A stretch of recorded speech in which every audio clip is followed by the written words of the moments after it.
राधे राधे हैं आप सब। बढ़िया ही होंगे। तो चलिए आज मैं आपको बताऊंगी 32 साइज का ब्लाउज 4 टक्स वाला। इसके लिए देखिए मैंने यहाँ पर ये ले ली है नाप। इसके लिए देखिए लंबाई 13 इंच है, सीना 32 इंच और कमर 28 इंच। पीछे का गला 9 इंच लिया है और आगे का 6.5 इंच। आप चाहे तो कम ज़्यादा कर सकते हो। इसके लिए यहाँ पर मैंने ये पेपर लिया है, इसे डबल फोल्ड कर लिया है। अब बंद भाग की तरफ से हम कटिंग करेंगे निशान लगा करके। तो देखिए पहले मैंने लंबाई ले ली है 13 इंच। मुझे तैयार लंबाई चाहिए, इसलिए मैंने उसमें 1 इंच बढ़ा करके 14 इंच पर निशान लगाया है। और हमारी दूसरी तरफ भी मैंने 14 इंच पर एक और निशान लगा लिया है ताकि निशान टेढ़ा मेढ़ा नहीं जाए। और अब स्केल की मदद से मैं इन निशानों को मिलाते हुए एक सीधी लाइन खींच लूँगी। यहाँ पर मैंने मार्कर पेन का इस्तेमाल किया है ताकि आपको अच्छे से सारे निशान दिखाई देंगे। अब यहाँ पर देखिए मैं अब शोल्डर का निशान लगाऊंगी, जो कि मैं लूँगी 5.5 इंच। ये 32 से लेके 40 इंच तक ले सकते हो आप। इससे कम या ज़्यादा है तो उसके लिए अलग मेजरमेंट है। अब यहाँ पर मैंने आर्म होल लिया है लंबाई के लिए 6 इंच पर निशान, और अब इसे भी मैंने लाइन खींच करके सीधा कर दिया है। अब चेस्ट का निशान लगाएंगे। तो यहाँ पर मैं 32 इंच का बना रही हूँ, इसलिए 32 का चौथा भाग करेंगे हम। तो 8 इंच आएगा और उसमें 2 इंच और जोड़ते हुए 10 इंच पर इस तरह से मैं निशान लगाकर एक लाइन से लाइन खींच दूंगी स्केल की मदद से। और अब यहाँ पर मैंने कमर का निशान लगाया है। कमर मेरी है 28 इंच, उसका चौथा होता है 7 इंच और उसमें 1 इंच डाच का निशान लगाएंगे। तो 8 इंच और वापस 2 इंच मार्जिन के लिए जोड़ेंगे तो 10 इंच हो जाएगा। मतलब जितना चेस्ट का निशान लगाना है अगर आप उतना ही कमर का भी लगाओ तो कोई दिक्कत नहीं होगी, फिटिंग बढ़िया आएगी। और अब इसके बाद में मैं यहाँ पर आर्म होल शेपर लूँगी और गोलाई का शेप देते हुए आर्म होल का निशान बनाऊंगी। ये जो कटिंग के टूल होते हैं ये हमारे बहुत काम की चीज़ है। अगर आपके पास नहीं है तो आप हाथों से भी गोलाई का शेप दे सकते हो, लेकिन अगर ये शेपर है आपके पास तो बहुत ही अच्छी बात है। अब देखिए यहाँ पर मैं पीछे का गला ले रही हूँ 9 इंच पर। मैंने यहाँ पर निशान लगा लिया है और इसकी जो चौड़ाई है वो 2.5 इंच ली है। 2.5 इंच से अधिक नहीं रखनी है हमें इसकी चौड़ाई, वरना इसके कंधे से ये ब्लाउज नीचे की तरफ जाएगा, आपको डोरी का इस्तेमाल करना पड़ेगा। देखिए अब यहाँ पर इसका गोलाई का शेप दे दूंगी मैं। आप चाहे तो कोई और शेप का भी बना सकते हो गला, लेकिन मैं यहाँ पर गोल गले का शेप दे रही हूँ यहाँ पर। अब देखिए यहाँ से गले की तरफ से 4 इंच पर एक निशान लगाऊंगी डार्ट पैंट के लिए। अब ये देखिए यहाँ पे आपको लंबाई में भी इसे 4 इंच पे रखना है, 3.5 इंच का भी रख सकते हो। और अब ये दोनों तरफ से आधा आधा इंच का निशान लगाते हुए ये 1 इंच का डार्ट तैयार हो जाएगा। यहाँ पर मैं निशान लगा के दिखा रही हूँ। आपको इसे कट नहीं करना है कपड़े को, बस इस तरह से आधा आधा इंच सेंटर से मोड़ते हुए लेंगे तो इस तरह से डार्ट तैयार हो जाएगा। अब कमर की तरफ से आपको 1.25 इंच पर ये इधर से निशान लगाना है नीचे की तरफ से, और डार्ट पॉइंट तक मिलाते हुए तिरछा निशान लगा देंगे। इससे है ना जो ब्लाउज है वो उसका जो शेप है वो बहुत ही अच्छा आता है।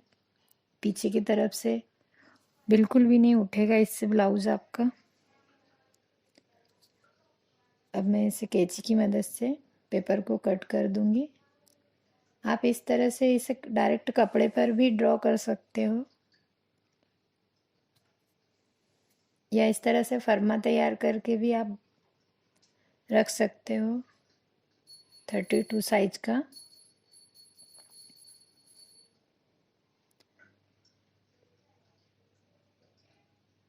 अगर आपको मेरा ये वीडियो अच्छा लग रहा हो तो मेरे चैनल को सब्सक्राइब कीजिएगा, ताकि आपको इसी तरह के अच्छे अच्छे और वीडियो देखने को मिले। और आपको ये मेरा वीडियो कैसा लगा प्लीज़ कमेंट कीजिएगा। देखिए अब यहाँ पर ये पीछे का पार्ट है जो हमारा ब्लाउज़ का है वो कट कर तैयार हो गया है। देखिए अब इसे हम इस तरह से खोलेंगे डबल थाई पेपर, तो अब ये ऐसा दिखेगा। और अब इसके बाद में हम यहाँ पे वापस दूसरा पेपर लेंगे। इस पे मैं आगे का पार्ट आपको कट करके बताऊंगी। इसे आप खुले साइड से या बंद साइड से कहीं से भी कट कर सकते हो, क्योंकि इसमें आगे की तरफ हुक बनाना है हमें।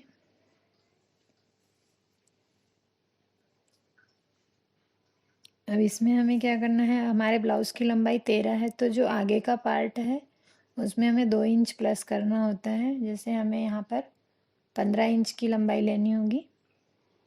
यहाँ पर मैंने निशान लगा लिया है और स्केल की मदद से सीधी लाइन खींच ली है। और अब यहाँ पर भी हम 5.5 इंच की जो शोल्डर पर निशान लगाएंगे, शोल्डर का और आर्म होल का भी 6 इंच पर निशान लगाएंगे। अब इसी तरह चेस्ट का भी, जैसे मैंने बताया था, चेस्ट का फुल चेस्ट में हमें 4 से भाग देकर चौथा भाग निकालना होगा। जैसे 8 इंच और 2 इंच उसमें मार्जिन लेंगे। और ये आगे का पार्ट है, इसलिए इसमें आपको 1 इंच और अधिक लेना होगा। तो हमें यहाँ टोटल 11 इंच पर निशान लगाना होगा। यहाँ पर मैं 11 इंच पर निशान लगा रही हूँ।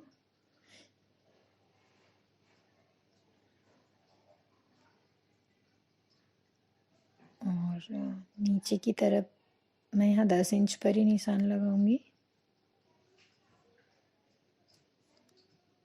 और अब इन दोनों निशानों को आपस में इस तरह से मिला लेंगे, स्केल रख करके सीधी लाइन खींचते हुए। और यहाँ पर इसके बाद में मैं आर्म होल शेपर का इस्तेमाल करते हुए फिर गोलाई का शेप दूंगी। एक बार फिर मैं कहना चाहूँगी, अगर आपके पास इस तरह का शेपर नहीं है तो आप डायरेक्ट भी निशान लगा सकते हो। और अब यहाँ पर गले की चौड़ाई मैंने ले ली है 2.5 इंच। और जैसा कि हमारे माप में है 6.5 इंच आगे का गला। अगर आप इसे बड़ा लेना चाहते हैं तो आप 7 या 7.5 इंच तक ले सकते हो आगे का गला, लेकिन इससे बड़ा नहीं रखना है आपको। और 6 इंच तक आप छोटा रख सकते हो। अब इसे भी मैं यहाँ पर शेपर की मदद से राउंड शेप दे दूँगी। और अब देखिए यहाँ पर है ना, हम तीरा पट्टी का कट करेंगे। उसके लिए पहले हम निशान लगाएंगे। इधर आगे की तरफ से गले की तरफ 3.5 इंच पर निशान लगाया है मैंने, और पीछे 1 इंच कम करके 2.5 इंच पर निशान लगाया है। अब यहाँ पर मेरे पास ये लेग शेपर स्केल है, इसकी मदद से मैं इन दोनों निशानों को मिला दूँगी। अगर आपके पास ये स्केल नहीं है तो आप सीधी लाइन भी खींच सकते हो, या फिर हाथ की मदद से भी गोलाई का हल्का गोलाई शेप देते हुए निशान लगा सकते हो। अब गले की तरफ से देखिए मैं यहाँ पर पहला डाच लगाऊंगी नीचे की तरफ, जो कि है 4 इंच पर। देखिए मैंने 4 इंच पर यहाँ पर पहला निशान लगाया है। और ऊपर की तरफ 2 इंच पर लगाना है हमें निशान। इस तरह कमर की तरफ जो डॉट लगता है वो 1.5 इंच पर लगाना है। और इसकी जो लंबाई है ये कम ज़्यादा हो सकती है साइज के अकॉर्डिंग। यहाँ पर मैंने 5 इंच पर लगाया है ये निशान। ऐसे 5.5 से ज़्यादा नहीं होता ये निशान भी। और ये यहाँ पे देखिए आर्म होल के पास से हमें सीधे कोने से लेते हुए करीब 2.5 इंच का निशान लगाना है ये। और जिधर से हम बटन पट्टी लगाते हैं उधर से हमें 2.5 इंच ऊपर की तरफ लेते हुए आड़े में भी 2.5 इंच पर ही निशान लगाना है।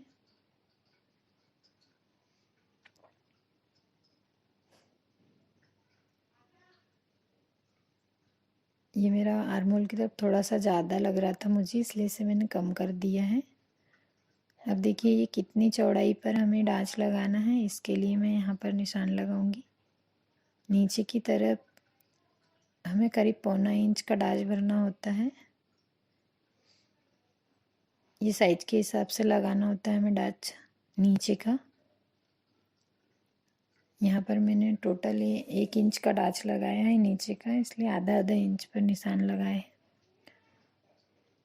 देखिए अब मैं यहाँ पे निशान लगा देती हूँ, आपको देख कर के समझ में आ जाएगा कि हमें थोड़ा थोड़ा ही कपड़ा दबाना होता है। तीनों डांच में सिर्फ नीचे का डांच ही हमें थोड़ा गहरा भरना होता है।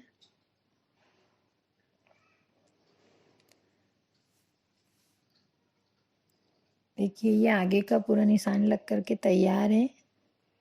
आप एक बार इस तरीके से ज़रूर बनाइएगा अपना ब्लाउज, इसकी फिटिंग बहुत ही बढ़िया आती है और शोल्डर फिसलने की भी कोई दिक्कत नहीं आती।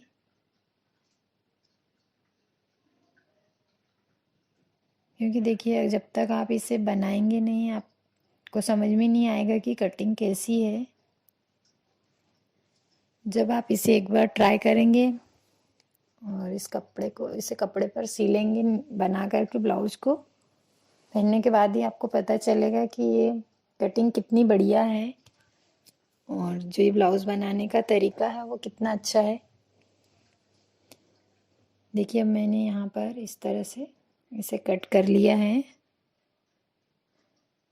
इसी तरह से मैं ये पूरा ब्लाउज धीरे धीरे करके कट कर लूँगी कैंची की मदद से।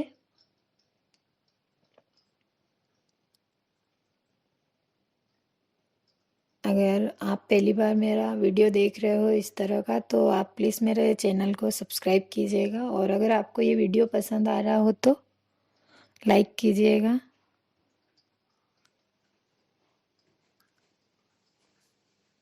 ताकि मैं इस तरह के और वीडियो बना करके अपने चैनल पे अपलोड करूं।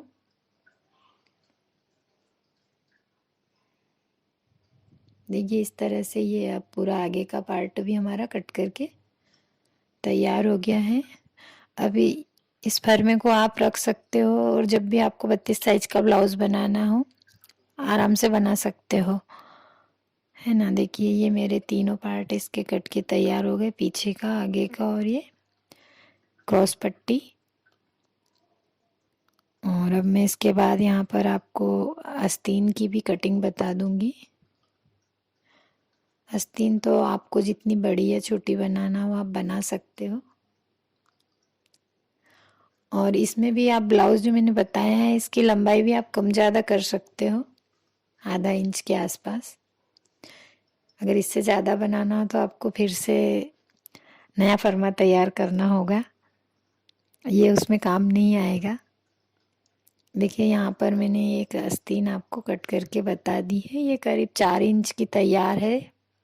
बनने के बाद 4 इंच की तैयार होगी।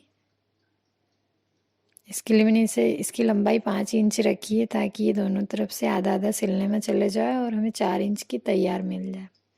ये जब मैंने कट करी है तो इसको देखिए इस तरह सामने की तरफ इस तरह एक पत्ती का शेप देते हुए हमें गहराई काटनी पड़ती है ताकि आस्तीन में आगे की तरफ कपड़ा इकट्ठा ना हो और फिनिशिंग बहुत बढ़िया है।